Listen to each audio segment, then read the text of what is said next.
Amen. Please be seated.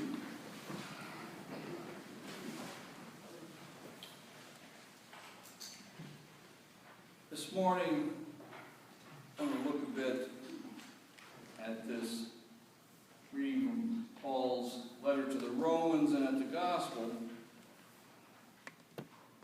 In our lectionary class beforehand, we were talking about this letter to the Romans, this little portion of it here,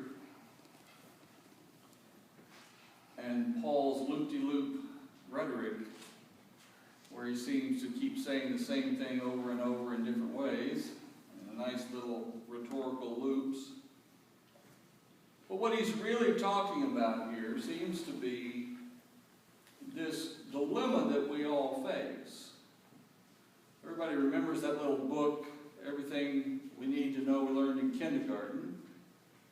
And it's pretty much true that by about kindergarten age, we know what to do and what not to do. It's pretty straightforward. That's why when Jesus was asked about the law,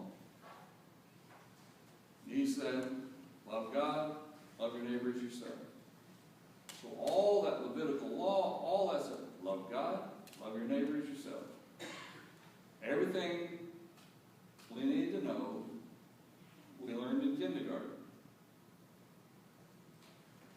We know what to do. We know how to be. But there is a part of us that seems to struggle with that. Even when it's in our best interest and for the common good, we still keep messing around.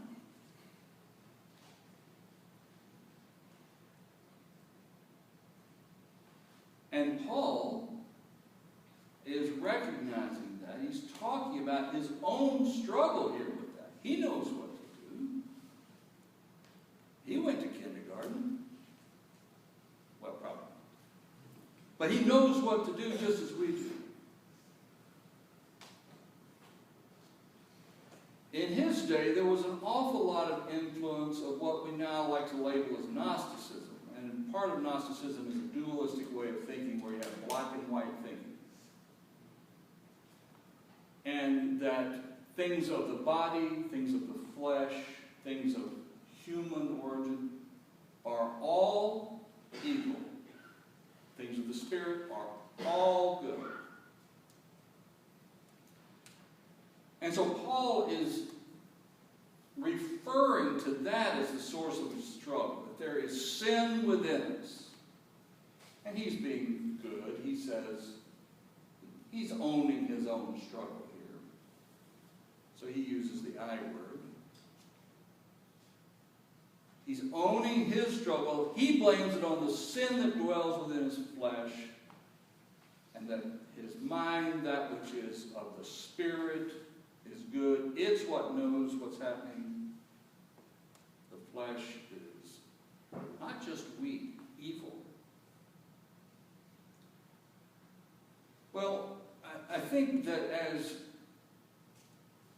Christian understandings grew over the centuries, we came to be a little bit more subtle than that and recognize that it's more complicated than that, but that Paul was in fact onto something. There is something very much true about this struggle that we have as individuals.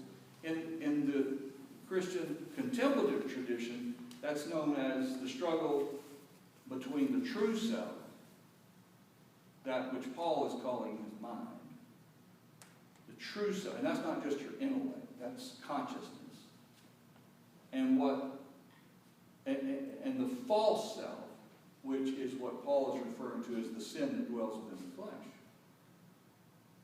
And the whole Christian contemplative life is about helping us through spiritual practices to loosen the grip that the false self has on us known as sanctification, but helping us, it's also known as sacred psychology.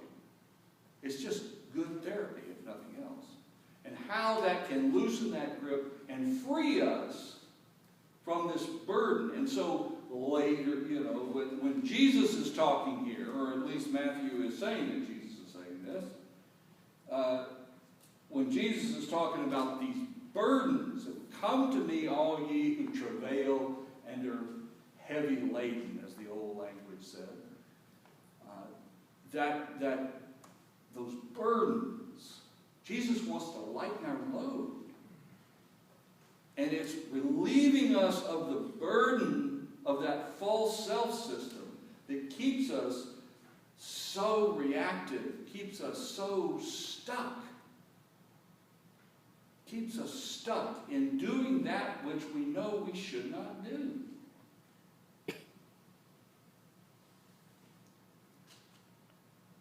We know what to do. And it's not like this takes place in a vacuum. That here I am walking around with my false self, fully operative, and none of you have one. And that there's no interaction between my false self and anybody else's false self. Well, that's just patently ridiculous. Because everybody here, outside of a few highly evolved spiritual beings, are operating in greater or lesser degrees with this false self system. And when we come together, holy moly, it's no wonder that Thanksgiving dinner can be hell on earth. Then we come together in slightly larger groups. Maybe it's in a parish church. If you've never been in a church going after its own self, self-destructively, then that's an experience. Or a larger denomination, or how about a nation? I'll bet it's even possible that people gathered together in a nation might have some conflict between themselves. I've heard about that. Then you put that nation in the community of nations, and it's back to Thanksgiving dinner all over again. When as we have in this last week, celebrated our own national independence, what we really seem to be celebrating are those ideals that the founders came up with. And that wasn't in a vacuum either. But those, if you think about those founding documents, which even when they were written, weren't being lived up to, but it's a way of collectively saying, look here, this is the next step in our spiritual evolution. Those documents established a grand experiment that we're still trying to live into. But when we come together with all of our false selves as a nation, as does any other nation, don't get me wrong, the USA is not the only one with a national false self system in operation. But let's just look at ourselves. We know what to do. We have these inspired founding documents.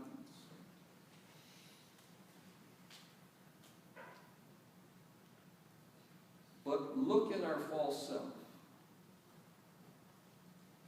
Look at us. I mean, really, not in the glaze and the gloss of a 4th of July celebration, but look at the reality. We suffer with racism, with poverty, poverty, with greed, with a tendency to be bullies. We're violent. We've always been violent. It's our, we have a list of besetting sins. Again, we're not the only ones. If you go to every country and you look around, you're going to see that. But we are the biggest bully on the block. And so if you're Liechtenstein, or Kuwait, or Grenada, or if you're a tiny little country and this great big drunken teenage football player of a country comes kicking in the door at the party, it ruins it for everybody. And we have this, we're kind of stuck in this adolescent kid way of being. We're number one. We're number one. You know, we always have to win. We always have to win the game, and we'll do anything. I mean, we could go on and on here. The fact of the matter is that we know what to do and can't seem to do it. And we'll do just like we do individually. We'll justify it. We'll say, oh, that's just the way we are. Like it was a given. Like we have to be this way. We have this precious set of values that have to do with a radical egalitarianism, that have to do with a radical sense of the common good, of a wonder at the natural world, the equality of all people. We know this deep in our hearts. And we keep slipping on the banana peel. And right at this particular historical moment, we seem to be all in a kerfuffle and struggling and stumbling and pointing fingers in every direction and blaming everybody else. We know better. We hold these truths to be self-evident. We just can't seem to do it. We have these moments, and then we slip. And we have these other moments, and then you know how it goes. It's just, wave theory. You just keep going up and down and up and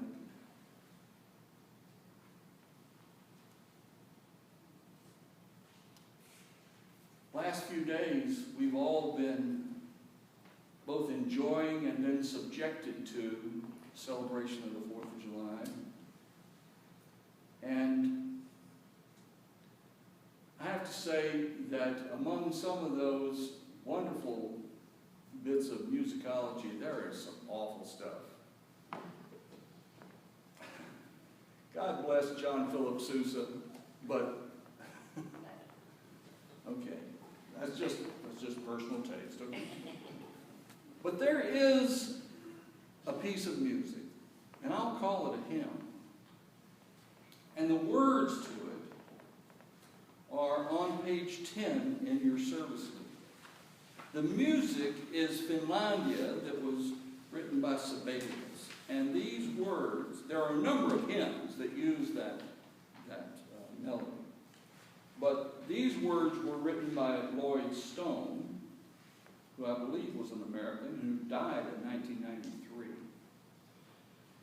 And back in the day, this was part of the repertoire of Peter, Paul, and Mary, and others who have used this song as a powerful anthem.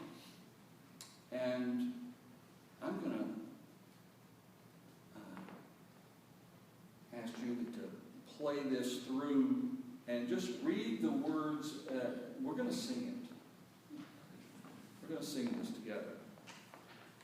But Julie's going to play the melody through. You'll probably recognize it. And then we're going to sing this. And I think that if we really, really want to be a nation, or any nation, this is not about the United States. This is about all the nations of the world. That if we really want to be a nation that Jesus would recognize as his followers, this would be a good hymn for us to put right up front. So, Maestro.